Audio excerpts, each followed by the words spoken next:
Bonjour famille, j'espère que vous allez bien. Bienvenue sur la chaîne Chanel A. Je suis ici pour vous informer, pour vous faire vibrer et pour réagir à tous les buzz, toutes les informations et toutes les actualités qui circulent sur la toile. Mettez-vous à l'aise, voici les nouvelles du jour. Sorte de choses au lendemain du décès de cette dame. D'aucuns ont dit qu'elle avait fait BBL et que ça n'avait pas bien marché. D'aucuns ont dit que non, son mari l'avait sacrifié dans la sorcellerie parce qu'il est dans le wish. D'autres ont dit qu'elle était une femme, qu'elle avait été empoisonnée. Des gens ont dit pas mal de choses. Et dans cet embroglio des choses qui ont été dites, moi j'avais fait une sortie pour dire que je pense à un moment donné qu'on doit laisser les gens vivre, jouir de leur vie. Même si on est une personnalité publique, il y a un minimum de vie privée qui devrait nous caractériser. C'est vrai que ce monsieur n'a jamais pris les affaires de sa chambre pour venir sur la toile avec. Et donc, normalement, la toile devrait éviter de rentrer fouiner dans les affaires personnelles. Je prends un exemple très simple. Beaucoup de personnes ne comprennent pas. Il y a des gens qui m'ont écrit parfois plusieurs fois pour me dire « Ah, Santa, vraiment, si je savais, j'aurais pris ton approche sur les réseaux sociaux, de ne pas exposer ta vie privée sur les réseaux sociaux. On sait très peu sur ta vie privée. On sait que oui, tu es marié. On sait, mais on n'a jamais vu ta femme. On n'a jamais vu. On ne connaît pas qu'est-ce qui se passe. » Et je leur dis toujours une chose. Ce que je fais sur le méta, c'est pour méta. Ce qui concerne ma vie privée, là, c'est ma vie privée. Mais ça n'empêche pas que les gens vont toujours parler. Si demain, après-demain, je viens poster un truc ici concernant ma vie privée, les gens vont... tu vas voir des gens qui vont venir parler comme s'ils me connaissent, comme si elles me connaissaient. Donc, 2 mois après, face à une question qui lui a été posée, le pasteur Marcelo Tunassi a répondu que lui n'avait pas l'onction de célibat et que forcément, il devrait se remarier et qu'il va se remarier. Et depuis 2 jours, ça court sur les réseaux sociaux, ça court sur Meta. Et les gens racontent, les gens parlent, les gens disent comment non. Et ça veut dire qu'il y a une autre femme. D'autres sont allés jusqu'à faire des collages, prendre 2 photos de son ex-femme décédée et les juxtaposer en voulant faire croire aux gens que c'est 2 femmes différentes et que le gars est déjà en couple avec une autre femme. Aller jusqu'à dire que non, il a même tué sa femme pour se mettre en couple avec la deuxième, avec celle-ci. Or, c'est la même personne. Et les gens ont leur mot à dire sur la vie privée d'un monsieur qui décide, après le décès de sa femme, de dire que lui, il va se remarier, qu'il ne va pas finir célibataire. Donc, ça a soulevé la question de est-ce qu'il doit se remarier? Est-ce qu'il doit se remarier maintenant? Est-ce que c'est le bon moment? Est-ce que ce n'est pas le bon moment? La question de ce jour, c'est combien de temps est-ce que le conjoint ou la conjointe doit attendre après le décès. Je mets le décès parce que c'est cas extrême. Et quand on met décès, pour beaucoup de personnes, ils voient seulement la partie décès. Combien de temps est-ce que la personne, si par exemple toi tu es un go, ton mari ou ton gars meurt aujourd'hui, tu prends combien de temps pour te remettre en couple?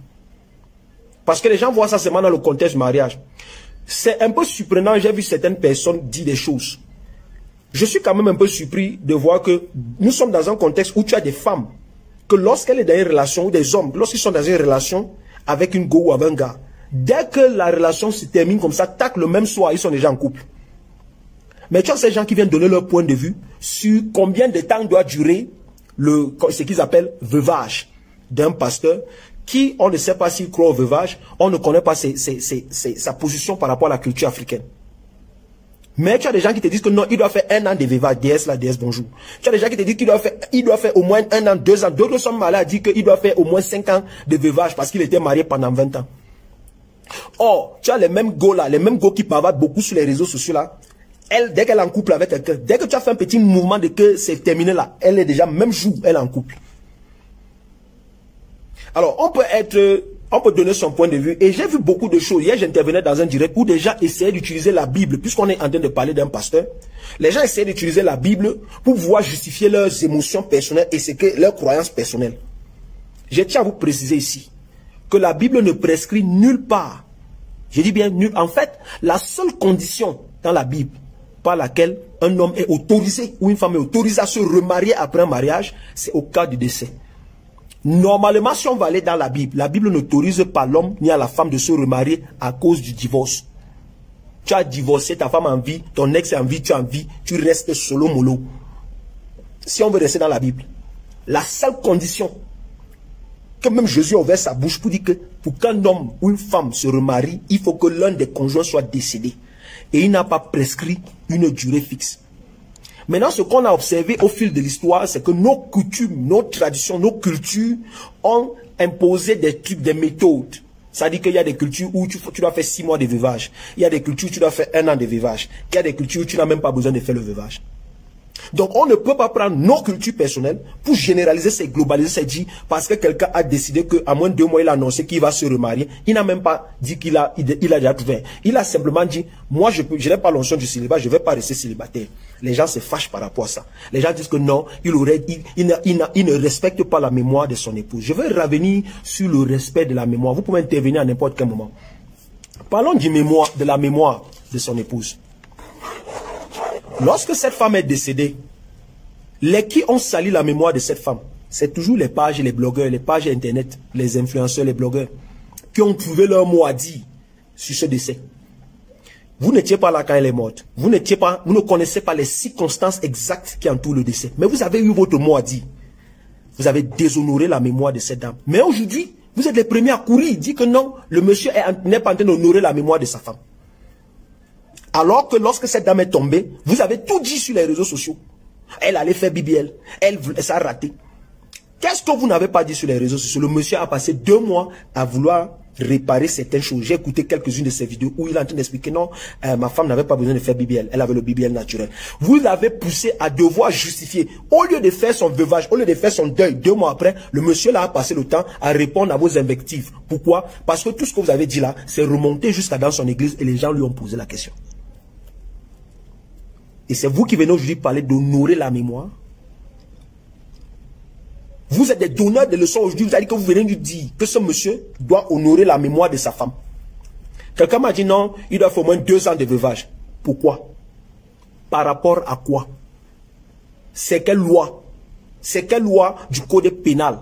C'est quelle loi du code civil? C'est quelle loi du code du mariage ou coutumier qui dit que lorsque quelqu'un décède, lorsqu'un conjoint décède, une conjointe, le conjoint ou la conjointe qui est restée doit faire 2 ans de veuvage. C'est quelle loi? Alors, vous êtes en train de donner vos opinions, vos émotions. Et lorsque moi, je vais donner mon point de vue sur une affaire, je me base toujours, j'essaie toujours de rationaliser. Je suis de l'Ouest, Cameroun, Bamileke 100%. Chez nous, il y a ce qu'on appelle les rites de veuvage, qui durent en fonction du village entre 6 mois et plus. En fonction du village. Chez certains, ils sont un peu plus flexibles par rapport à ça. Résultat, chez nous, en pays Bamileke, vous allez voir que le pourcentage des femmes qui se remarient après le décès de leur mari, écoutez très bien, est moins de 5%. Au Cameroun en général, le pourcentage des femmes qui se remarient après le décès, écoutez bien ce que je dis, c'est facile et c'est plus commun et courant au Cameroun qu'une femme se remarie après un divorce. Le pourcentage de remariage après divorce est de plus de 25%. On est à presque 37% au Cameroun. Le pourcentage de mariage après décès du mari au Cameroun est moins de 5%. On est à 3 et quelques. Moins de 5%. Pourquoi? Les raisons qui sont énoncées, c'est généralement les coutumes, la culture. Alors, moi je me pose bien la question de savoir, cette coutume et cette culture, ça sert à qui? Ça sert les intérêts de qui? C'est pas parce que mon frère s'est marié à une femme. Ils ont eu les enfants. Ils ont fait 20 ans de mariage. Mon frère est décédé. Cette dame a 37 ans. Donc, elle va finir célibataire, utiliser les gourdes parce qu'elle était mariée à mon frère qui est décédé. Non, je suis désolé. Je suis désolé. Si vous voulez dire ce que vous voulez dire, mais je suis désolé. Ce n'est même pas honnête. Ce n'est même pas humain. Ce n'est même pas juste de dire qu'une fille qui s'est mariée à 20 ans, comme on sait que chez nous à l'Ouest, les filles aiment se marier tôt, les familles savent envoyer les enfants tôt au mariage. Une fille qui s'est mariée à 20 ans, God forbid, son mari décède après 7 ans, elle a 27 ans. Vous allez me dire que cette dame-là, cette fille-là, doit rester célibataire toute sa vie parce qu'elle a eu un enfant avec votre frère? Parce que vous allez parler des rites de veuvage? Oh non, parce que vous allez dire qu'elle n'avait jamais aimé votre frère? Revenons dans le cas où c'est juste une relation. Donc vous voulez me dire qu'une fille qui rompt la relation ou un garçon qui rompt la relation avec une fille aujourd'hui et qui se remet en couple le lendemain ou la semaine d'après n'avait pas aimé la fille d'avant? C'est ce que vous voulez me dire? Alors, je vais vous amener maintenant ici sur comment l'homme et la femme réfléchissent. On avait parlé de ça dans un direct avant. L'homme généralement est rationnel, c'est-à-dire que ça doit make sense. Je cherche du papier là.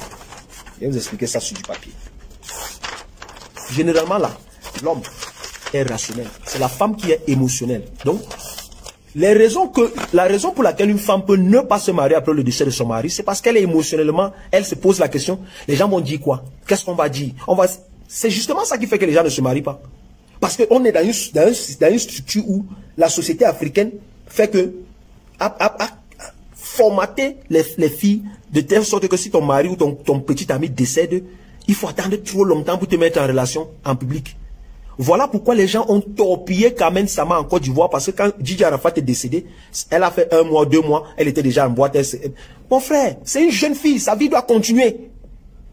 C'est pas parce qu'elle était en relation avec lui que maintenant il est décédé, elle doit mourir parce que non. Alors généralement ce qui se passe, c'est que les gens qui vous disent que surtout quand ils sont jeunes, oh, parce que mon conjoint est décédé, je vais attendre 6 ans. Je vais attendre 2 ans avant de me remettre en couple.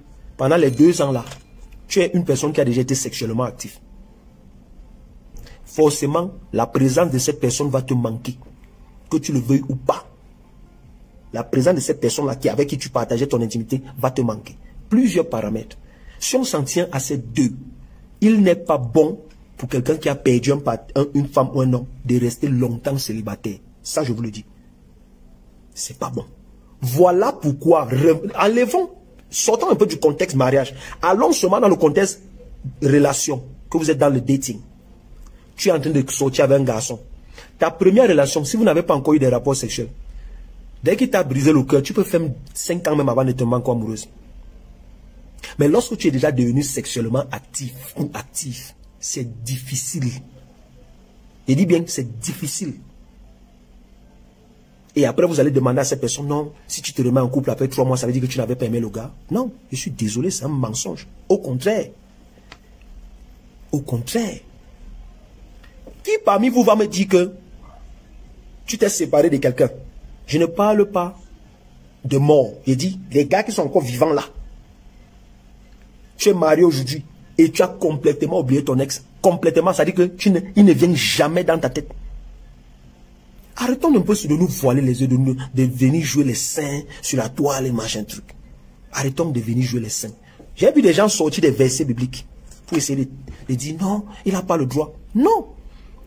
Il n'est même pas. Si ce gars dit aujourd'hui qu'il se marie la semaine prochaine, je n'ai aucun problème par rapport à ça. Et je vais vous expliquer. Chez le blanc, dans la culture occidentale, ok, puisque c'est sur ça que nous copions tout, puisque c'est sur ça que nous copions tout ce que nous faisons, pourquoi ce n'est pas un problème dans la culture occidentale? Eh bien, parce qu'on n'a pas habitué les gens à ça. Mais il y a des personnes, même des Européens, des Américains, qui, pour des raisons, pour des décisions personnelles, décident qu'après la mort d'un conjoint, ils ne se remarient plus. Mais ils ne peuvent pas prendre cette décision personnelle pour imposer ça aux gens. Comme on voit en Afrique. C'est comment en Afrique, parce qu'une culture, parce que des gens, j'ai grandi, voilà comment on m'a formaté, je me dis que voilà ce qui doit être. Non! Si dans ta culture, voilà comment ça se passe, tu ne peux pas venir dire aujourd'hui que quelqu'un qui, dans sa culture, ça ne se passe pas de la même manière, fait fausse route ou est en erreur. Tu peux pas dire que cette personne est en erreur parce que la personne ne partage pas l'idéologie ou la culture que tu partages. Si chez les Bamileke, le rite de veuvage est minimum 6 mois. Chez les Manguissa, est-ce que c'est la même chose? Chez les Tupuri, est-ce que c'est la même chose? Ce n'est pas la même chose, même déjà au niveau du Cameroun. Donc, qui sommes-nous pour venir dire que non, Marcelo Tounassi ne respecte pas la mémoire de sa femme? Ça veut dire qu'il avait déjà une djomba à côté. Arrêtons un peu parfois d'être méchants. Arrêtons un peu parfois d'être mesquins. Arrêtons même parfois de vouloir fuir même dans la vie personnelle des gens. Parce que son remariage ne nous engage en rien. Qui se remarie là, ça ne nous engage en rien. Je vais vous dire quelque chose ici. Si ce pasteur Marcelo faisait 2 ans sans se marier, comme beaucoup de gens préconisent, que comme il a été marié pendant 20 ans, il doit faire au moins 2 ans. Pendant les 2 ans là, vous allez voir vous-même sur la toile. C'est les mêmes pages qui sont en train de dire qu'il ne respecte pas la mémoire de sa femme là. C'est les mêmes pages là qui vont commencer à faire les questions. Mais le pasteur Marcelo, il a fait 20 ans de Nias. Depuis 2 ans là, Ignaski. C'est les mêmes pages là qui vont poser les questions. Donc pour finir, on ne peut pas faire plaisir à tout le monde. Mais on doit savoir respecter la décision de quelqu'un.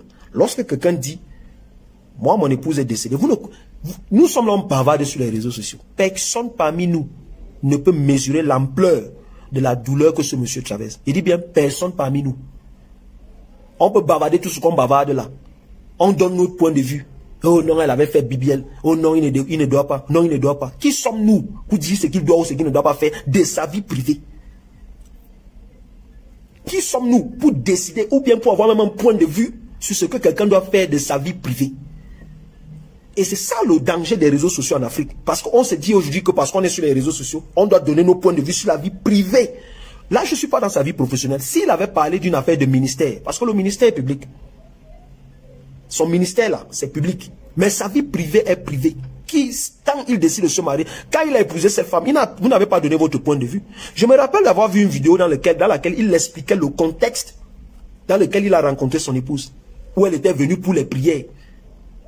Elle était venue pour la prière. Et quand il a vu, il a dit, et quand l'esprit lui a dit que c'est ta femme là, il a dit jamais de la vie. Ça ne peut jamais être elle là. Mais c'était dans un contexte où, dans l'église, il y avait la pression des pasteurs, il y avait la pression du corps de l'église au Congo, qui disait que non, un pasteur comme ça, que ton église est en train de grandir comme ça, tu dois te marier. Pourquoi est-ce qu'on lui mettait la pression de se marier? Si c'est bon de rester célibataire en tant qu'un pasteur d'une grande église. Et je vais vous expliquer. L'avantage que j'ai, c'est que dans tous les pays ou partout où je suis allé, dans toutes les villes où je suis allé, j'ai côtoyé les pasteurs comme ça. Je côtoie les pasteurs comme ça. J'ai un jour posé la question à un pasteur, mais pourquoi est-ce que lorsque quelqu'un commence à prêcher, lorsque quelqu'un commence Dieu commence à utiliser quelqu'un dans le ministère, dans quelconque ministère, que ce soit évangélisation, que ce soit la louange, que ce soit la musique, peu importe, on va commencer à te dire marie-toi, marie-toi, marie-toi, marie-toi, marie-toi. Pourquoi? Parce que dans la Bible, il y a les péchés, et il y a un péché qu'on appelle la fornication. Ok? La fornication, c'est quand on n'est pas marié. Quand on est marié, on n'est pas dans la fornication, mais il y a un substitut qu'on appelle adultère, qui consiste à pratiquer l'acte sexuel hors du mariage. C'est-à-dire que tu es déjà marié, mais tu le pratiques hors. Frédéric Viali, big up à toi. Lorsque tu n'es pas marié, ok, parce que le seul cadre de référence que Dieu, bon, je vois beaucoup d'argent vont commencer à dire que oui, tu veux parler à Dieu, quoi. Je vous dis ce que la Bible dit. Maintenant, si tu crois à la Bible, c'est tant mieux. Mais si tu ne crois pas aussi, c'est tant mieux. La Bible est claire que l'acte sexuel est approuvé par Dieu dans le contexte du mariage, si vous êtes marié. Je ne suis pas en train de dire si vous êtes allé faire le mariage si vous avez fait la fête, si vous avez fait, c'est pas de ça que je parle. Le mariage veut dire que tu as suivi la procédure selon ta coutume d'aller voir Cunette et Nabonjour. Tu as suivi la coutume d'aller voir les parents de ta fille, de la femme, puisque c'est l'homme qui quittera sa famille. Et vous avez fait toute la démarche qu'il faut faire et ils t'ont confié leur fille. La démarche peut être subjective à chaque famille. La démarche peut être propre à chaque famille. Mais l'acte du mariage est autorisé par Dieu lorsque les parents de la fille prennent leur fille, donnent ça comme ça à tes parents, en disant, ou à toi-même, en disant, on vous donne notre fille, vous avez notre bénédiction. Que ce soit à la mairie, ou que ce soit par église, ou que ce soit par quoi, le reste c'est accessoire. Mais l'acte du mariage, c'est à ce niveau. Parce que le mariage engage deux familles. Le reste, c'est les formalités. Je dis bien, le reste, c'est les formalités administratives qui ne sont pas négligeables, qu'il faut respecter. Pourquoi? Parce que dans la société, c'est ça qui régit le mariage. Mais devant Dieu là, c'est pas quand vous partez à l'église et que le pasteur prie pour vous, le prêtre bénisse votre mariage. Dieu a approuvé ce mariage depuis le jour où la famille de la fille donne la fille à l'homme. C'est ce jour qu'il y a mariage. Donc si tu as déjà fait ça, l'acte sexuel est réglementé et est approuvé de Dieu. Si tu n'as pas fait ça, et que tu es seulement dans un reste, tu es en concubinage, tu es dans la fornication. Voilà pourquoi je dis toujours aux gens, si vous vivez déjà ensemble depuis plusieurs mois, depuis plusieurs années sur le même toit, ça te coûte quoi d'aller voir les parents de la fille, dire que j'ai l'intention d'épouser votre fille, permettez-moi de vivre avec votre fille. Si la famille dit, vas-y, vis avec notre fille, ils t'ont remis leur fille, elle est ton entière responsabilité. Ça te coûte quoi? On va revenir sur l'autre sujet du mariage une autre fois, parce que ce qui décourage beaucoup de jeunes Africains aujourd'hui, c'est la fête qui doit suivre. Et c'est les femmes qui mettent la pression aux hommes. Il y a des femmes aujourd'hui qui sont, certains même vous êtes dans le live là, tu n'es pas marié parce que tu as imposé qu'il faut qu'il y ait une fête grandiose. Et le gars a dit que lui ne peut pas faire une fête grandiose parce qu'il n'a pas les moyens de faire une fête à la hauteur de ce que tu voulais faire. C'est pas tout le monde qui va se marier et faire fête. C'est pas tout le monde. La fête même d'abord, c'est la culture occidentale. La fête où on dit robe blanche, c'est la culture occidentale. Mais restons de ce côté. Alors, lorsqu'on t'a donné cette femme et que tu es dans le rapport sexuel avec elle, tu es en sécurité. Mais si tu es hors de ce périmètre-là, tu es dans la fornication. Maintenant, si tu es déjà dans ce périmètre et tu décides de sortir de ce périmètre pour aller avoir dehors, tu es dans ce qu'on appelle l'adultère. On peut épiloguer sur le fait que comme un homme doit avoir combien de femmes. On peut épiloguer dessus. Mais ceux qui soutiennent même la polygamie là vont te dire que pour que tu aies une deuxième femme, il faut faire la même procédure que tu as fait pour la première femme. Allez voir les parents, on te donne l'enfant et tu pars continuer avec elle. Tant que tu n'as pas fait la procédure pour la deuxième, c'est l'adultère. Alors, pourquoi est-ce qu'on insiste que les pasteurs, les serviteurs de Dieu se marient? Parce que lorsqu'on devient public, et ça n'a rien à voir avec les pasteurs, même si tu n'es pas pasteur, c'est-à-dire que crée seulement, je mets quiconque à défi, hein, tu es là, garçon comme fille. Crée une page sur les réseaux sociaux, ok? Commence à publier un contenu où tu te présentes devant cette page. Ce n'est qu'une question de temps pour que tu commences à voir que les gens s'intéressent à toi. Ce n'est qu'une question de temps pour que tu vois que parmi les gens qui s'intéressent à toi, c'est pas tout le monde qui vient avec les mêmes intentions. Il y a des gens qui viennent avec des intentions positives et il y a des gens qui viennent avec des intentions négatives. Il y a des gens qui viennent parce qu'ils veulent connaître un peu plus sur toi et il y a des gens qui viennent parce qu'ils veulent avoir un peu de toi. C'est un fait. Maintenant, si tu es pasteur, si tu es chanteur, si tu es un motivateur, si tu es un personnage public, il est très important que tu te maries rapidement et que tu respectes le périmètre du mariage. Pourquoi? Parce que la chair étant faible, les jolis mineurs qui vont venir là, hein, quelqu'un a demandé hier, est-ce que le mariage veut dire que tu ne seras pas tenté? Non, le mariage ne veut pas dire que tu ne seras pas tenté, mais si tu n'es pas marié et que tu es tenté, tu ne peux pas assouvir tes tentations parce que tu seras en train de forniquer. Mais si tu es marié et que tu es tenté dehors, tu peux penser que hey, j'ai un bon crâne d'odieux qui m'attend à la maison, il est parti me rincer à la maison, tu rentres à la maison, tu te rinces, tu es safe. Ok? Tu es safe. Parce que ce n'est que dans ce périmètre-là que Dieu reconnaît l'acte sexuel. Donc voilà pourquoi on insiste qu'un pasteur qui a une église répandue dans le monde, avec plusieurs fidèles, qui l'appelle pasteur prie pour moi, qui vient dans son bureau, pasteur prie pour moi. Certaines de ces fidèles-là, tout le monde n'a pas la même intention, je vous ai expliqué. Il y a des gens qui vont venir parce qu'ils veulent un morceau de toi. Et aujourd'hui, vous allez voir dans les églises, pour ceux qui fréquentent les églises, vous allez voir qu'un pasteur sérieux, il y a plein de vos pasteurs prophètes là qui sont au Cameroun là-bas, qui ne veulent pas se marier. Vous les voyez comme des exemples. Leurs femmes sont décédées et ils ne se sont pas remariés. Vous les voyez un exemple. Or, on connaît ce qu'ils font derrière. C'est des gars qui sont... C'est-à-dire qu'il ne se passe pas une semaine sans qu'ils concassent une fille dans leur maison. Ou dans un hôtel à Yaoundé ou à Douala. Il ne se passe pas une semaine sans qu'il ne gagne une fille dans un hôtel ou chez lui à la maison. Mais il vient à l'église là, vous le voyez. Oh non, vraiment, il a beaucoup aimé sa femme. Bonjour Ngwanimba. Oh, il a beaucoup aimé sa femme. Ça fait 5 ans qu'elle est morte. Ça fait 4 ans. Il ne s'est pas remarié. Waouh, quel amour. Et il va venir se placer sur le pupitre. Ma femme me manque. Ma femme me manque. Depuis que ma femme est partie, je n'ai jamais amené notre femme à la maison. Tu n'as jamais amené notre femme à la maison. Mais tu les amènes dans les hôtels et les auberges de Yaoundé et de Douala. On les connaît. Beaucoup, certains sont même sur Facebook. Si vous les suivez, je n'ai même pas seulement envie de dire leur nom. Mais si vous venez à Nimbo, je vais vous dire leur nom. Parce que je les connais et ce n'est pas une affaire d'aujourd'hui. Ce n'est pas une affaire d'aujourd'hui. Il y a quelqu'un qui m'a contacté. Il n'a pas dit son nom. Il y a un gars qui m'a contacté sur le méta ici. Elle me dit, Santa, tu connais tel prophète, tel pasteur au Cameroun? J'ai dit, oui, je le connais. Elle dit, qu'est-ce que tu sais de lui? J'ai dit que pourquoi tu demandes? Non, je vais aller un peu faire un tour dans son église, machin, machin. Je lui ai dit, va et tu vas venir me dire toi-même. Elle est partie et elle est venue me dire. Non, mais pourquoi tu ne m'as pas dit? Parce que si je t'avais dit, tu aurais cru que je suis en train de te décourager, je ne veux pas ton bien. Si je t'avais dit, tu aurais cru que je ne veux pas que tu prospères dans ta foi spirituelle. Si je t'avais dit, tu aurais cru que je suis seulement jaloux de lui. C'est pas aujourd'hui que je connais celui-là. Celui-là, je le connais depuis 2012. Même avant même qu'il ne se marie, il était déjà dans ce business-là. Quand il s'est marié, il était toujours dans le même business. Celui dont j'ai parlé là, Yaoundé, vous le connaissez. Beaucoup parmi vous, vous êtes même abonnés, vous suivez ces cultes. Je ne vous demande pas d'arrêter de suivre ces cultes, mais je vous dis seulement, ayez à l'arrière de vos têtes, parce que c'est un serviteur de Dieu. Il a appelé, mais il a cette faiblesse-là. Ne voyez pas tout ce qui brille. Moi, je préfère 1000 fois un pasteur qui me dit en public, ma femme est décédée, ça fait une semaine, je vais me remarier le mois prochain. Je préfère ça 10 000 fois à un pasteur qui vient prétendre sur le pupitre que non, depuis que sa femme est morte, ça fait 2, 3 ans, 4 ans, lui, il n'a rien fait. Alors que, à un moment donné, laissez tomber. C'est un dossier. Les pasteurs là, je les connais.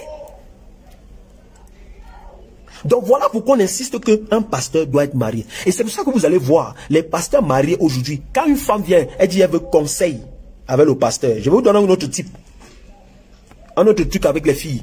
Si tu vas dans une église et que tu dis tu veux une réunion avec le pasteur, tu es une jeune fille célibataire, et le pasteur décide de te recevoir sans sa femme ou sans la présence d'un autre leader femme de l'église, bah tu connais pas encore. Ça veut dire que voilà, ça veut dire que si tu es à la limite du hors-jeu, il marque. Ça veut dire que si tu le mets à la limite du hors-jeu, c'est la VAR qui va vous délimiter, c'est la VAR qui va vous départager. Tu me laisses l'hors-jeu, il marque avant qu'on parte checker la VAR. Parce que voilà pourquoi on insiste qu'ils doivent être mariés. Et le pasteur Marcelo, quand il raconte son histoire, il explique que chaque fois qu'il avait les séances de conseil et de prière pour les soeurs, il avait des anciennes et des diacres qui étaient dans la salle avec lui. Femme ou homme. Pourquoi? Ça sécurise l'homme, ça sécurise la femme.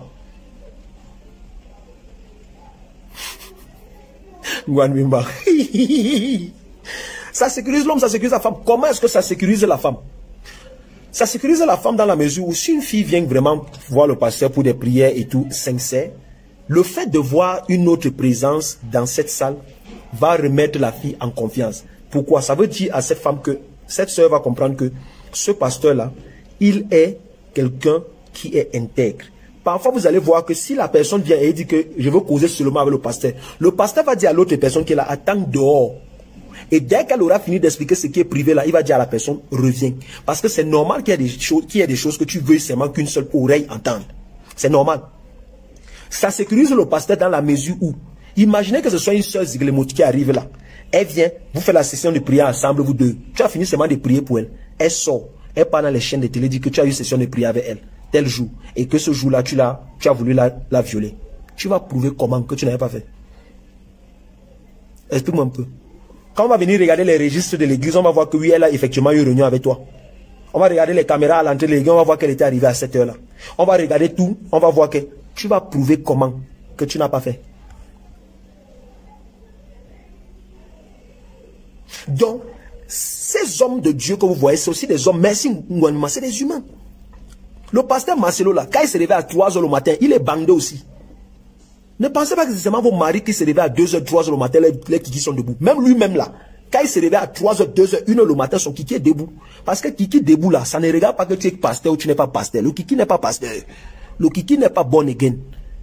Voilà pourquoi Paul dit que le péché de kiki là, il faut fuir ça. Parce que ton kiki, tout sur toi peut devenir born again. Tes yeux, tes oreilles, tu peux choisir de ne pas regarder certains jours. Mais kiki là, il ne peut pas être born again.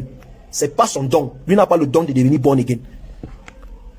Oui. Voilà pourquoi si tu laisses le rebond, lui il est dedans. Jacob, une fois. Tu t'amuses, il est dedans une fois. Voilà pourquoi la Bible dit fuis. Ça veut dire que quand il s'agit des péchés qui critiquent là, il faut fuir ça.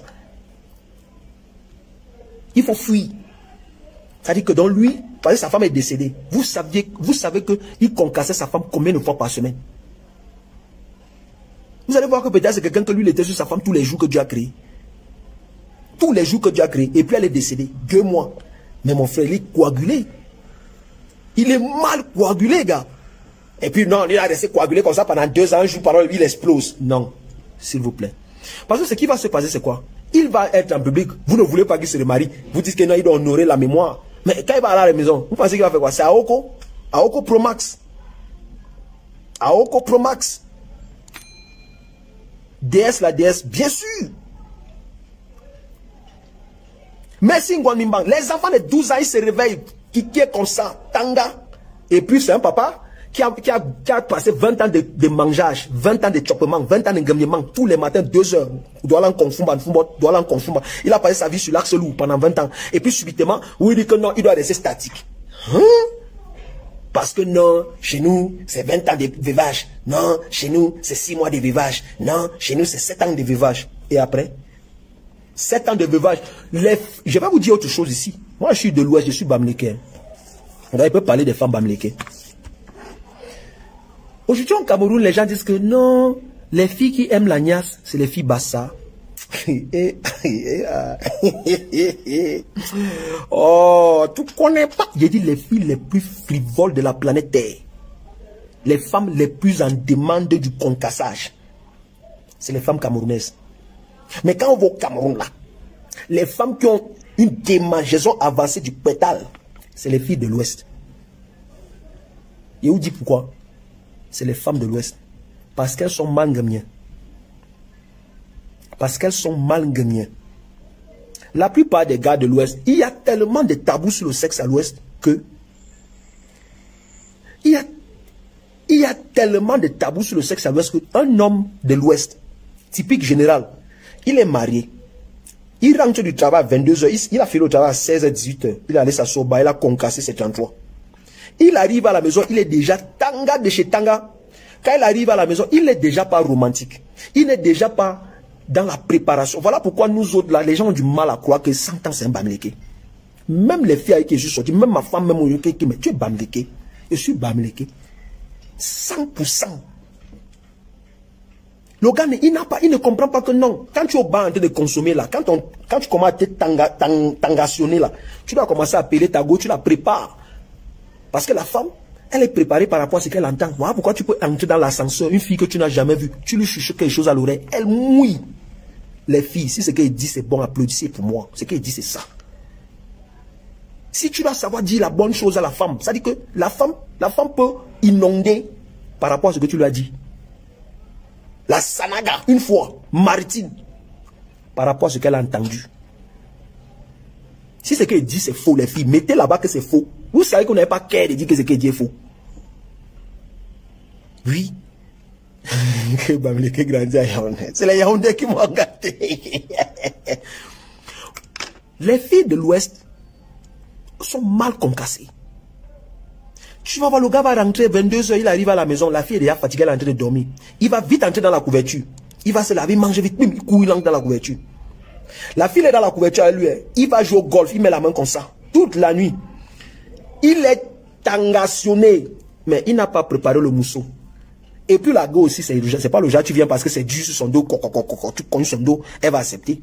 Il y a certaines filles bamileke à un moment donné. Étonne-le, c'est ce qu'il dit. Est-ce que ce qu'il dit est faux? Laissez d'abord, est-ce que ce qu'il dit est faux? Maintenant, il y a certaines filles tellement, elles sont habituées à ça que dès que le gars rentre dans la couverture, elle sait qu'elle doit mouiller parce que le gars est déjà tangationné. Mais si la fille n'est pas prête, ce qu'il va faire, c'est quoi? Vers 3h, 2h le matin comme ça là, parce qu'à 2h là, tu ne peux pas résister. Tu es marié, mon frère. Quand Dago Tanga est debout comme ça, à 2h le matin, mon ami, tu parles de quoi? C'est là il va commencer, tu vas voir, il va commencer à s'approcher de la fille. Magne, donne un peu non. Donne un peu non. Donne-moi un peu non. C'est un peu pardon. Alors qu'un gars, Betty, il a assis au bar là, il a pris une. Quand il a pris une et que ses yeux commencent à faire comme ça, il sort d'abord son téléphone, il commence à appeler Sago. Tu es où? On avait. Babodier, tu fais quoi? La go elle-même comme la go même elle-même sait déjà que dans le subconscient là, tous les éléments, les paramètres, les périmètres commencent à se mettre ensemble. Elle-même sait déjà que là où le gars est en train de me demander que je suis où là. Ça veut dire que le match qui va se jouer tout à l'heure, qu'elle rentre, elle-même, quand elle arrive à la maison, quand le gars rentre à la maison, elle est déjà elle-même en cabas, rien en bas. Si elle a nuisette, c'est nuisette, rien en bas. Rien en bas. C'est-à-dire que quand il entre comme ça, la nuisette, la bobite, mon frère, mais c'est toi-même, tu fais comment?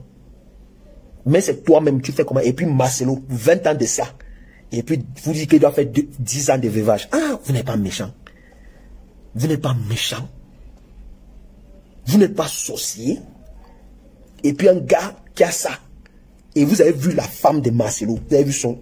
Et Kubazo. Vous avez vu Bobitana, Kubazo, silhouette guitarisée.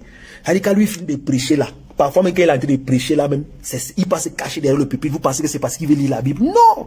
Pendant qu'il a été prêché, il a regardé sa femme. Elle a fait un clin d'œil à son... Il court derrière le pupitre, il s'est caché par ici, il ne sait même pas là, mon frère. L'église va dire que, mais pasteur. L'église va dire, mais pasteur.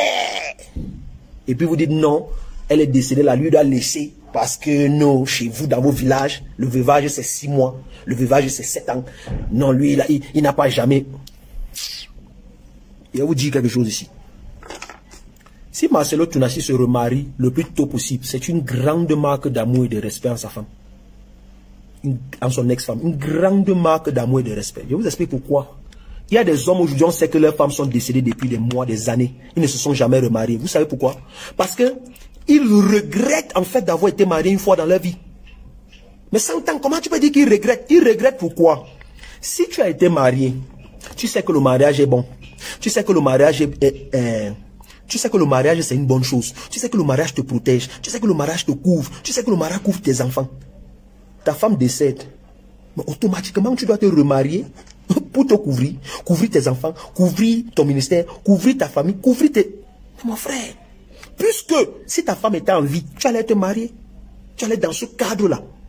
Maintenant qu'elle est partie, tu ne peux pas te retirer de ce cadre. Pourquoi? Parce que tu es en train d'exposer les enfants. Tu es en train de t'exposer. Tu es en train d'exposer ton ministère. Voilà les choses que cette femme avait vues en lui, qui l'avait attiré, qui avait fait qu'elle avait aimé cet homme pendant 20 ans. Lui faire des enfants. Donc c'est normal, c'est une preuve d'amour de se remarier après. Pourquoi? Si tu n'es pas remarié, ça veut dire que forcément tu vas engagner les petites à côté. Et si tu engagnes les petites à côté, tu es en train de tromper ta femme. Puisque tu es dans la fornication, tu n'es pas dans le cadre du mariage.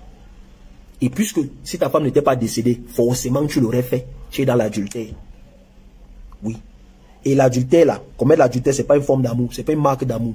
Ouais, 100 ans, le Bantou ne peut pas faire. Le Bantou ne peut pas avoir une seule femme, mais le Bantou peut aller voir les parents de 6000 femmes pour les prendre normalement et les mettre en mariage.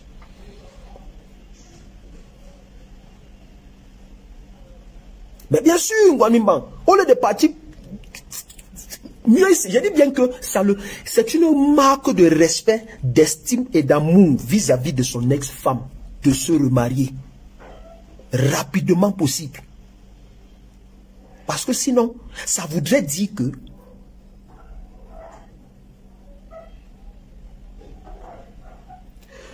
Madou Anjou dit que il faut tomber, que si la nouvelle épouse ne traite pas bien les enfants, c'est une très belle question que vous posez.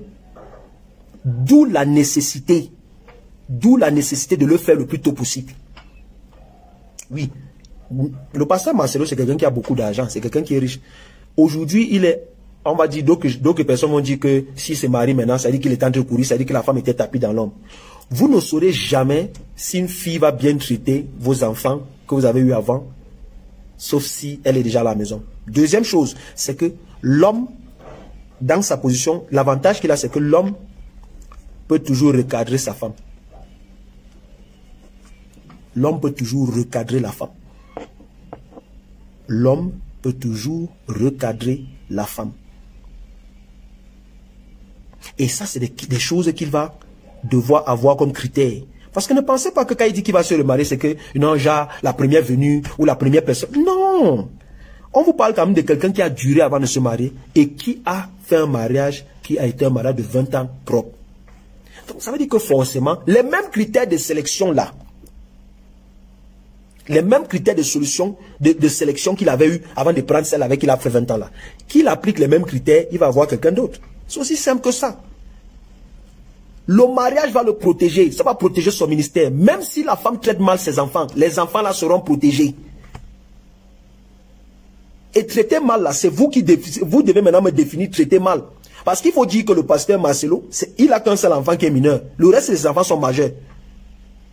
Donc cette femme aura qu'un seul enfant à la maison. Et l'avantage même qu'il a, merci Nguanima, l'avantage qu'il a, c'est que aujourd'hui, il a toute une congrégation de chrétiens qui vont l'aider dans ce choix. Qui vont lui dire que non, papa pasteur, c'est pas normal, la gola que tu vois, c'est une vipère, c'est une panthère, c'est un korum. Il a sa famille, il a même ses enfants. C'est plus difficile même maintenant pour une femme d'entrer dans la vie de cet homme. Parce qu'il a des grandes filles. C'est très difficile. Ça sera très difficile pour lui d'avoir une femme qui va venir manquer de respect, qui va venir se comporter comme une fradaille. C'est trop difficile parce qu'il a des enfants qui sont adultes.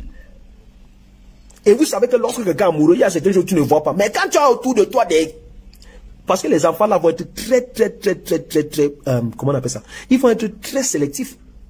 Donc, si aujourd'hui il annonce qu'il a décidé de se mettre avec une telle personne, sachez que cette personne a été copieusement scrutée par ses enfants. Premièrement, ses enfants, avant le ministère, avant les gens de l'église. Avant que les gens de l'église, ses enfants, parce que c'est d'abord à ses enfants, il a des enfants majeurs, c'est d'abord à ses enfants qui va présenter cette personne. Nous sommes là, les seules personnes habilitées à dire qu'il n'est pas prêt de se marier, ce sont ses enfants. Pas nous. Que non, il doit faire le célibat. Ok, Madou Anjou, même s'il attend 10 000 ans, il peut toujours prendre une femme qui n'est pas bonne. La question n'est pas au niveau de la bonne ou la mauvaise femme. La question au niveau de combien de temps est-ce qu'il doit prendre. Parce que nous sommes aujourd'hui arrivés au niveau où on prescrit, on dit non, c'est trop rapide. 2 mois après, non, il n'a jamais aimé la femme. Alors qu'on a des gens qui sont dans des mariages aujourd'hui où le gars qui t'a marié là, t'a dragué, tu étais en couple.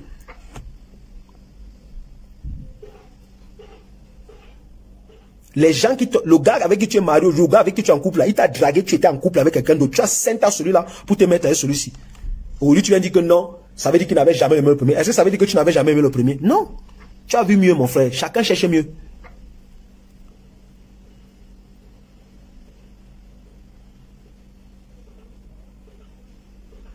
Chacun cherche mieux. Non, on ne peut pas être là. Quelqu'un fait 20 ans. Vous ne savez même pas si dans les 20 ans là, il était sur sa femme matin, midi, soir. Vous vous dites que non, dès que sa femme est décédée là, il doit passer à autre chose, comme si subitement il a une machine. Après demain, quand les gens vont commencer à dire que oh, il est en train de draguer, il est en train de concasser les filles ici. Il dit non, c'est un faux pasteur, c'est un faux pasteur, c'est un faux pasteur.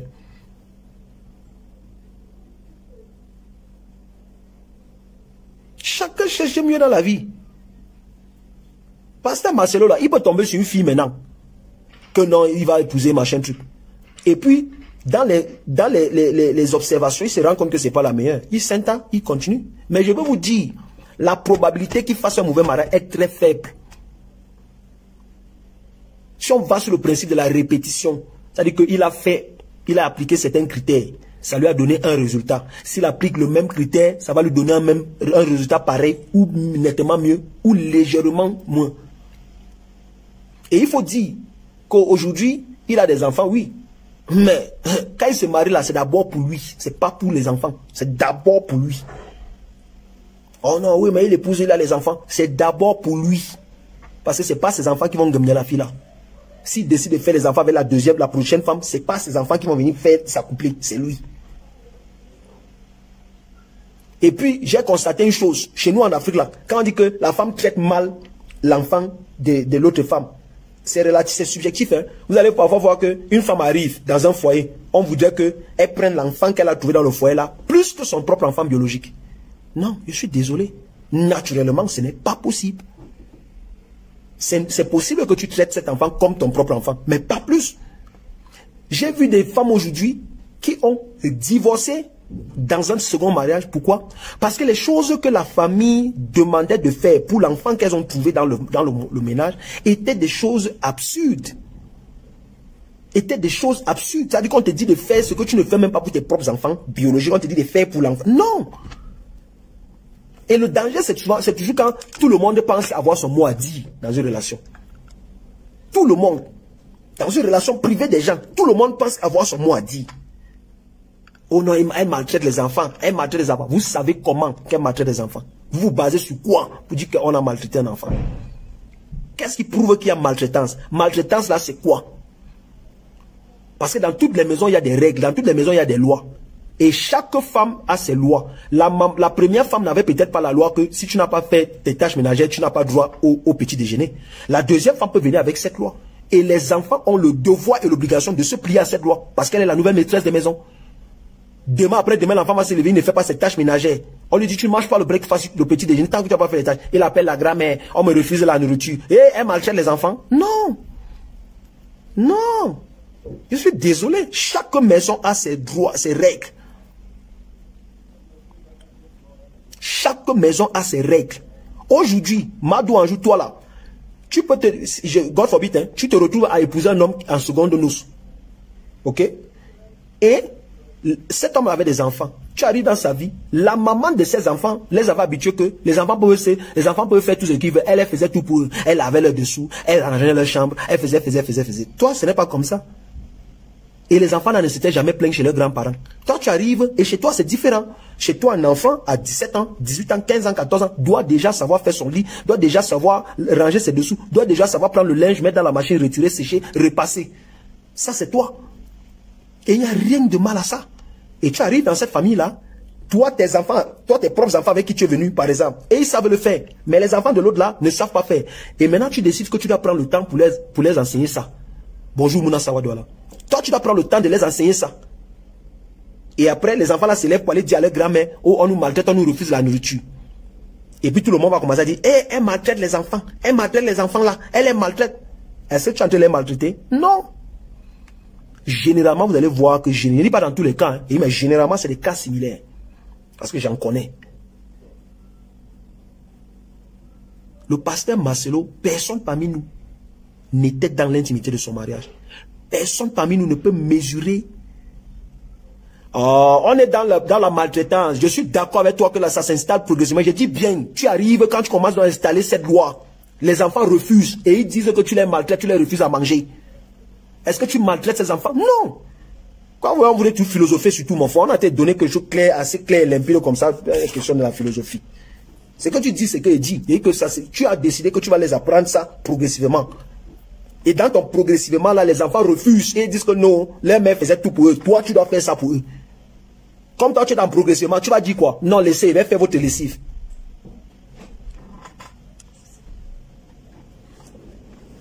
J'arrive.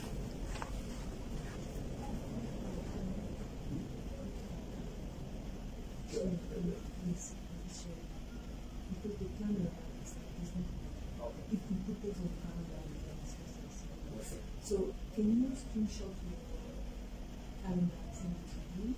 And you can screenshot it to your calendar and share it because I was adding the test, but I didn't know. So add the data that you see it's in yellow so and put it on private because I don't want anyone to come and tell us what to do. Okay. So okay, I'm gonna do that. Désolé.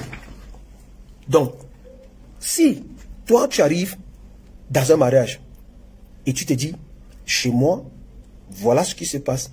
Tu arrives en seconde noce, tu as trouvé que le gars a des enfants et ses enfants sont même majeurs. Et toi tu dis, chez moi, la domestique ne fait pas tout. La domestique ne fait pas tout le travail. Bonjour Martine et Inga. Ça c'est comme tu décides de régler ta maison. Tu es la maîtresse de maison. C'est à ton mari, ton nouveau mari, de t'aider dans cette démarche.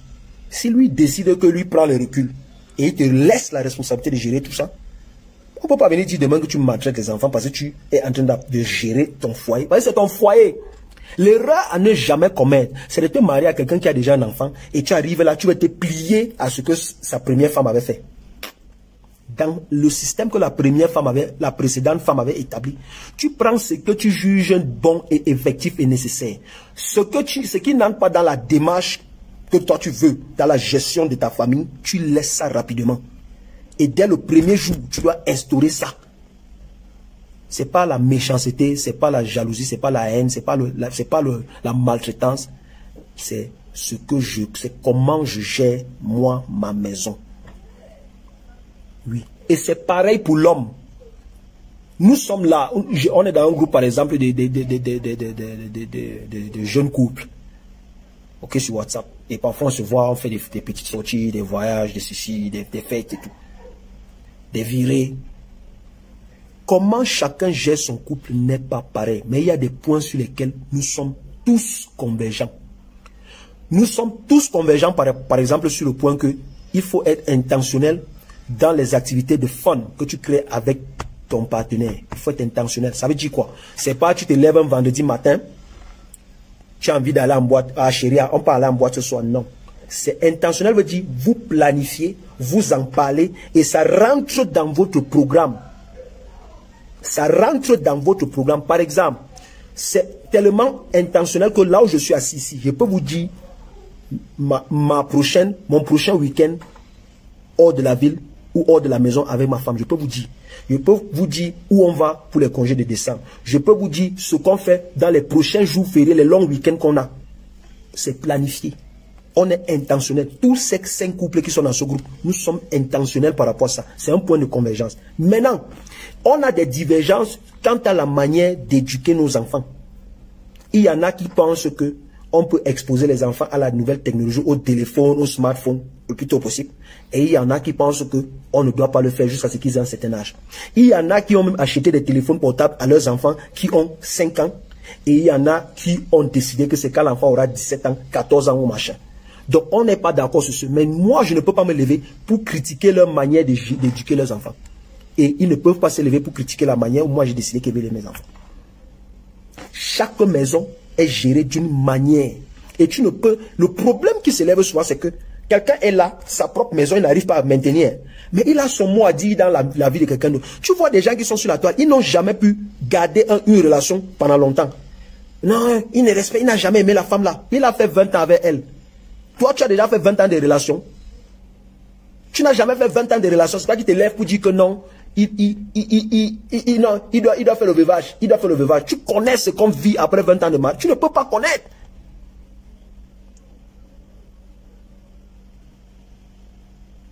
Madou Anjou, c'est exactement ce que je dis. C'est ça que je dis que le papa ne doit pas prendre le derrière. Parce que si le papa prend le derrière, c'est là où justement on se retrouve dans les situations où... Parce que tout va revenir sur la femme. Et puis c'est elle qu'on voit. Elle est comme un peu l'intrus dans ce truc. Elle est comme l'intrus dans ce truc. Parce qu'il y a un système qui était déjà en place. Un élément du système a sauté et on a remplacé avec elle. Donc elle arrive dans un système où elle doit venir avec sa part de... Et voilà pourquoi même l'humilité parfois de la femme qui vient est important. Son humilité est très importante. Généralement, le conseil que je dis, si le monsieur a déjà des enfants adolescents ou adultes, fais-toi des amitiés avec ses enfants. Deviens leur ami. Parlez de tout et de rien. Ne les traite pas en coépouse. Traite-les en amis. Parce que ce ne sont pas tes enfants biologiques. Et ce sera difficile pour elles d'appréhender que tu es leur maman. Surtout si tu es très jeune et que tu n'es pas très loin de leur âge. Vois-les, traite-les, prends-les en amis. Ne viens pas les voir en coépouse.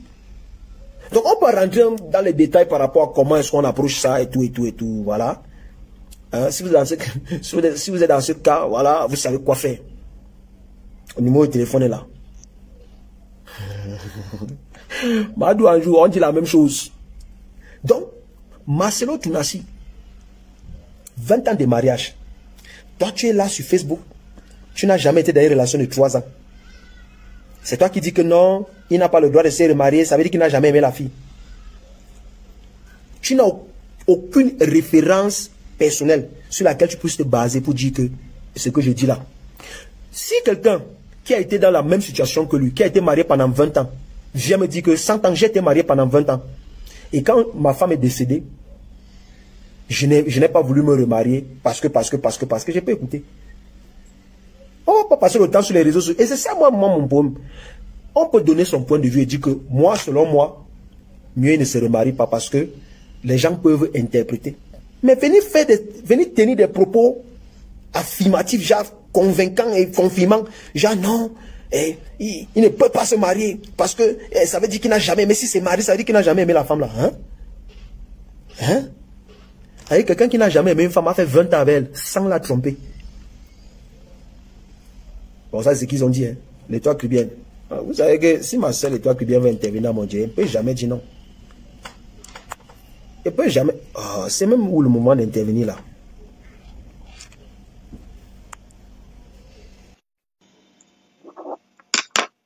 Si tu n'as pas un track record d'une relation, longue relation, tu ne peux pas venir dire que quelqu'un n'a pas le droit qui a fait 20 ans de mariage. Sachant souvent que ce n'est pas sur tout qu'on doit... On peut donner son point de vue sur tout. Mais quand il s'agit de la vie privée des gens, vraiment pardon. Respectons ça et donnons une opinion générale, mais pas dire que non, il n'a pas le droit. Non. Tu es qui? Bonjour ma soeur. Bonjour le Dieudonné, comment tu vas? Bon, je vais très bien, Je toi. reste quelques minutes, je paille. Je suis là, on se bat avec l'avion, choc. Il faut choquer la vie, c'est la bastonnade, hein, c'est Fonning qui J'ai disait. dit que ma Founing avait fini avec. C'est ma personne, le Dieu donné. Le truc avec nous, c'est que chacun a le droit d'avoir sa position, non? Je Mhm. pense que sur le dossier du pasteur Marcelo, à part certaines personnes qui peut-être voilà extrapolent un peu, mais les gens ne reprochent, enfin les femmes, parce que ici ce sont les femmes qui sont vraiment déçues. Et je pense que la plupart de ces femmes ne sont pas contre le fait que pasteur Marcelo veuille se marier. Non, je pense. Et je pense qu'en fait c'est le timing. Pourquoi? Attends, avant même déjà de dire pourquoi, aussi la vie privée de quelqu'un, lorsqu'on devient un personnage public et qu'on appartient même déjà au public, on n'a plus forcément une vie privée quand tout est étalé. Mama Blanche n'était plus un personnage privé, mais public. Elle avait une famille personnelle, une famille publique. Pour nous tous, en fait. Je pense que les gens ici, les femmes ici sont, comment dire, scandalisées parce qu'elles se disent, venant du pasteur Marcelo, qui a été une figure, un exemple pour leur mariage, elles se sentent un peu trahies. Pourquoi? Parce que généralement, ces femmes-là prennent exemple sur les couples qui sont censés nous éclairer. Elles entendaient pasteur Marcelo qui passait son temps à vanter sa femme et tout. Il le faisait super bien et ça donnait envie. Et lorsque le pasteur Marcelo a perdu sa femme, généralement, les gens vont penser aux enfants. Ils vont dire, ouais, cette femme est partie, que deviendront ses enfants? Mais tu vas te rendre compte que dans la situation du pasteur Marcelo, les femmes n'ont pas dit que deviendront ses enfants. Ils ont plus eu pitié pour le pasteur Marcelo parce qu'effectivement, c'est lui qui montrait que c'était comme si tu lui enlevais sa femme, tu lui avais enlevé une partie de lui, sa vie même limite, de la façon dont il agissait. Et là, à moins de 3 mois de voir le pasteur Marcelo commencer à tenir certains propos qui ne sont pas forcément des mauvais propos, mais vu le timing, je pense que les gens se disent, oubliez aussi vite, on se sera attendu à ce qu'il il déprime. Bon, après, il ne peut pas déprimer vu ce qu'il prône, vu que par rapport à nous, enfants de Dieu, l'enfant de Dieu ne gère pas les problèmes comme l'enfant du monde. Moi, je pense que, voilà, à ce niveau-là, on peut comprendre. Mais je pense, moi, personnellement aussi, que je suis du même avis que ces personnes qui trouvent que les déclarations du pasteur Marcelo sont un peu très rapides. Ces personnes, notamment les femmes, même moi, en tant que femme, j'ai quand même été blessée, voire choquée. Pourtant, pour que quelque chose me choque, surtout connaissant les liens du pasteur Marcelo avec Dieu, son engagement, en temps normal, ça ne devrait pas me choquer puisque je sais que Dieu passe avant sa femme. Et inversement, pour la femme, Dieu passe avant son mari. Mais je veux dire, l'église du pasteur Marcelo s'appelle la compassion, l'église de la compassion. Je ne vois dans aucun passage biblique où il est indiqué qu'il ne faut pas compatir, qu'il ne faut pas avoir mal, qu'il ne faut pas pleurer. Je pense que voilà, Mama Blanche, 2 mois et demi, le fait de dire, c'est surtout la posture qu'on prend pour dire certaines choses. Si tu as l'impression que tu le dis même avec fierté, oui, on le connaît comme ça, mais de dire, je n'ai pas reçu le don du célibat, je ne vais pas tarder dans le célibat. En fait, c'est du français, je ne vais pas tarder dans le célibat. Donc, si tu comprends, je ne vais pas tarder dans le célibat, ça veut dire, si demain je vous annonce, demain là, je ne vais pas tarder, c'est imminent. À part si c'est une erreur de communication. Si je t'appelle au téléphone, le Dieu donné, je te dis, Dieu donné, je suis en train de t'attendre dans un restaurant. Tu me dis, bon, je suis encore à tel carrefour, je ne vais pas tarder d'y arriver. On comprend que c'est imminent. C'est pas quelque chose que tu prévois faire dans 1 an, dans 2 ans. C'est imminent. Et le dire avec cette façon, quand Mama Blanche était vivante, Pasteur Marcelo, il m'a dit, Mama Blanche, sans elle, ce que je ne suis pas. Et puis, ce n'était plus Mama Blanche, c'était Blanche est partie, tu vois un peu. C'était devenu Blanche, une personne lambda. C'était plus ce pasteur qu'on a connu, qui vantait les mérites de sa femme, qui était à fond, tu vois. Et je pense que vouloir communiquer dessus tout de suite, pasteur Marcelo, le connaissant, s'attendait à ce qu'il y ait cette vague d'émotions et que ça prenne de l'ampleur sur la toile. Et moi, je vais te le dire en toute sincérité, c'est un pasteur que j'aime beaucoup, mais je pense qu'à un moment donné, lorsqu'on devient tellement public, l'amour de l'argent, l'amour de la popularité prennent le dessus sur certaines personnes et elles oublient que Dieu d'abord. Donc, on commence à plus penser à l'argent. Je pense que la sortie du pasteur Marcelo, connaissant les personnes qui le suivent, très émotives d'ailleurs, il savait que ça allait avoir cette ampleur négative. Tu vois un peu. Et il a fait, parce qu'il ne faut pas oublier qu'avant, il a présenté son livre, qui est un coup marketing, son livre sur le mariage, qui dit son ouvrage présenté, dit des fonds qui seront générés à travers les ventes de ce livre-là. Donc, la mort de ta femme, même pas 3 mois. Le livre qu'on met en exergue, comme si l'Église de la Compassion est au chômage, il n'y a plus de rentrée d'argent. On ne refuse pas de chercher. On peut même continuer à chercher l'argent au sous-marinage. Tu comprends un peu. Mais il y a des choses un peu trop flagrantes qui montrent que aujourd'hui, l'argent même domine le monde. L'argent même passe avant Dieu. Ok, Maman Blanche n'était pas ton Dieu, tu n'as pas reçu le don du célibat, mais tu n'as pas reçu non plus le don de venir vendre les livres vite, vite comme ça, à peine ta femme part. Tu as du monde qui travaille avec toi. Pasteur Marcelo n'est pas seul. Il y a des personnes qu'on peut mettre devant de la scène pour qu'elles vendent. L'Église de la Compassion, aujourd'hui, si on va faire la comptabilité de leur caisse, on va se rendre compte que ce n'est pas des souris de l'Église. Les caisses sont blindées. Tu vois un peu. Donc, dis-moi un peu quel genre d'argent tu n'as pas eu. Même toi-même, tu le dis dans tes exhortations. Si vous savez ce que Maman Blanche a laissé comme matériel, les voitures qu'elle a laissées, les machins, alors pourquoi être pressé autant?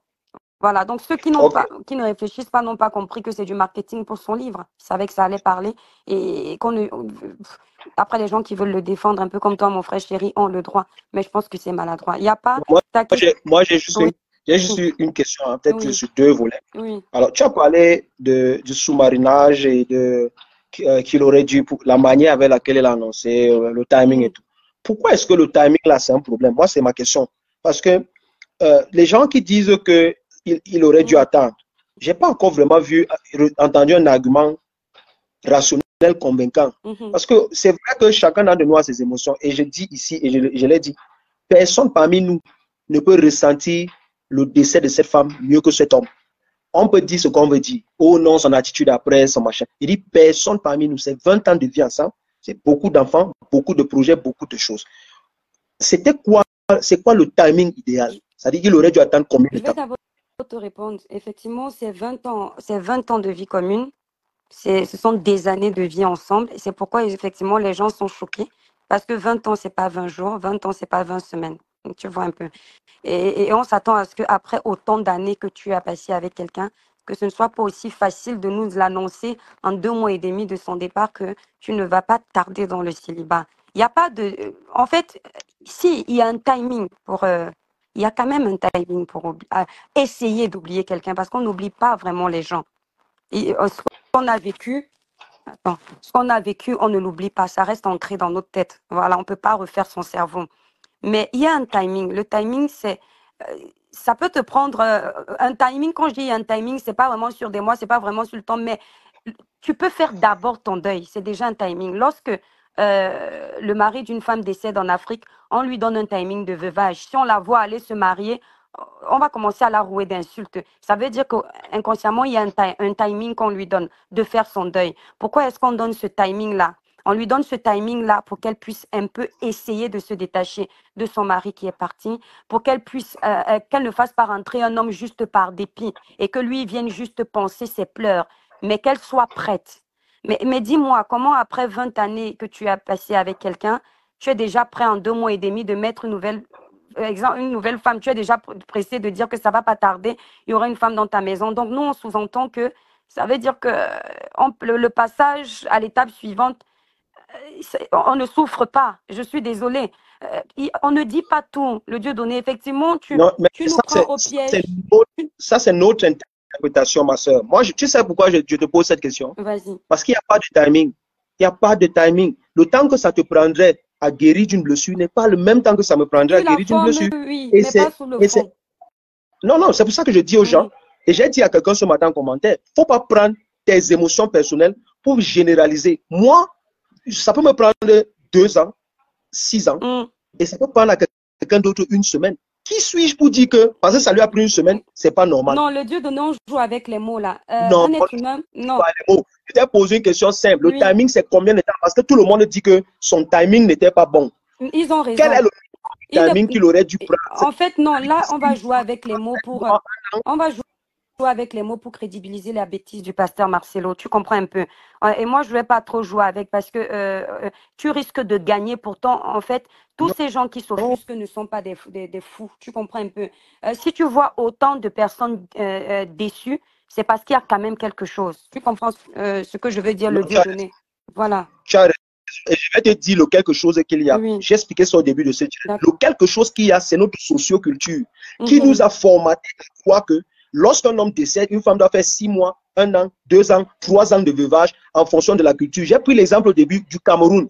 Chez les Bamileke, le veuvage n'est pas le même que c'est chez les Boulous. Chez les Boulous, ce n'est pas le même que c'est chez les Bassa. Donc, déjà, même au niveau du Cameroun, le veuvage est différent en termes de pratique, d'attitude et de durée. C'est différent. Donc, toutes les personnes que tu vas voir qui bavardent là sur les réseaux, qui disent que non, le timing n'est pas bon, tu vas voir qu'elles vont toujours se référer à un mot, le veuvage, faire son deuil, le veuvage, faire son deuil. Ça, c'est la socioculture.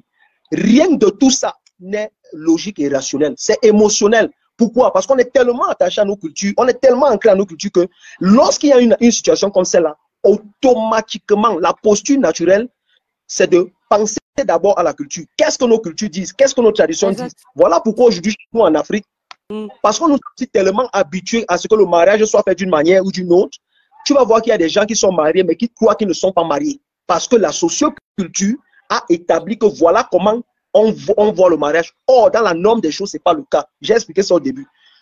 Par rapport à pourquoi est-ce que la manière à laquelle il a parlé, on lui a posé une question. J'ai posé une question à quelqu'un. Il aurait répondu comment? Comment est-ce qu'il aurait répondu?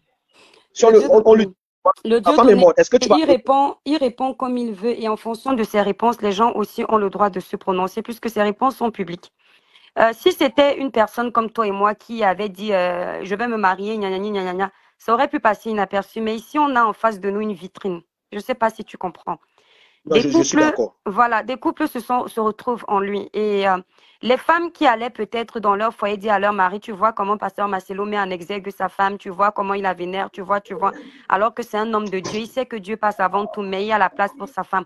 Aujourd'hui, ces femmes-là se retrouvent peut-être à la maison avec un homme qui lui aussi offusqué d'entendre aujourd'hui Pasteur Marcelo aussi rapidement dire que je n'ai pas reçu, répondre que je n'ai pas reçu le don du célibat, je ne vais pas tarder dans le célibat. C'est l'aisance avec laquelle il assume dire ça qui a choqué. Ce monsieur, ces maris dans les maisons peuvent dire, tu as vu, tu le prenais souvent pour modèle. Et moi, ici, tu me critiquais. Est-ce que moi, tu peux partir? Moi, en 2 mois et demi, je commence à sortir de tels propos. Peut-être même que lui, il va le faire en 1 semaine, mais il va utiliser la faille du pasteur Marcelo pour se vanter.